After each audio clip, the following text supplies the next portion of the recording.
आज की क्लास में हम लासो टूल पढ़ेंगे जिसके लिए हमें एक शेप लगानी है। जैसे कि ये मैंने शेप लगा ली है। अब हमने यहाँ से लासो टूल लेना है। लासो टूल लेने के बाद मैंने यहाँ से ये पॉइंट ऐसे सर्कल लगा के सिलेक्ट कर लिया।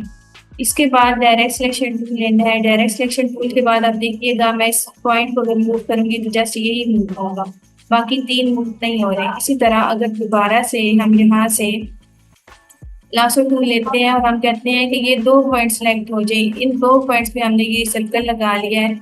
सर्कल लगाने के बाद अब हम यहाँ से डायरेक्ट सिलेक्शन टूल लेंगे। डायरेक्ट सिलेक्शन टूल के बाद अगर मैं मूव कर रही हूँ तो ये दोनों पॉइंट ही मूव हो रहे हैं। इसी तरह अगर हम एक से ज्यादा शेप्स लगाना चाहते हैं, इस शेप मैंने क्लिक किया और हम यहाँ से दोबारा से एक शेप लगा लेते हैं। जैसे कि ये एक शेप है, इसकी हम काफी लेंगे, यहाँ पे भी रख लेते हैं और इसकी काफी हम यहाँ पे भी रख लेते हैं। अब हम चाहते हैं कि ये जो तीनों शेप्स हैं इनका एक एक पॉइंट हम सिलेक्ट करके मूव कर लेंगे। तो हमें इसके लिए यहाँ से लासो टूल दोबारा से लेना होगा।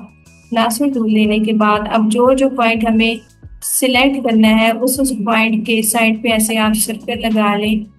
सर्कल लगाने के बाद आप यहाँ से ऐसे ऐसे सर्कल कंप्लीट कर लें।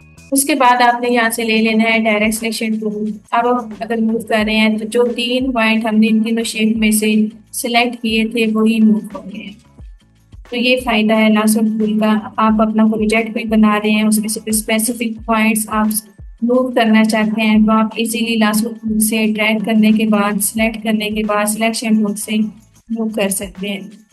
तो बाकी डेली हम एक एक टूल सीखेंगे। अगर आप इंटरेस्टेड हैं ये एडोबी इलस्ट्रेटर की क्लासेस लेने के लिए तो प्लीज़ मेरे चैनल को लाइक कर दें और सब्सक्राइब भी कर दें।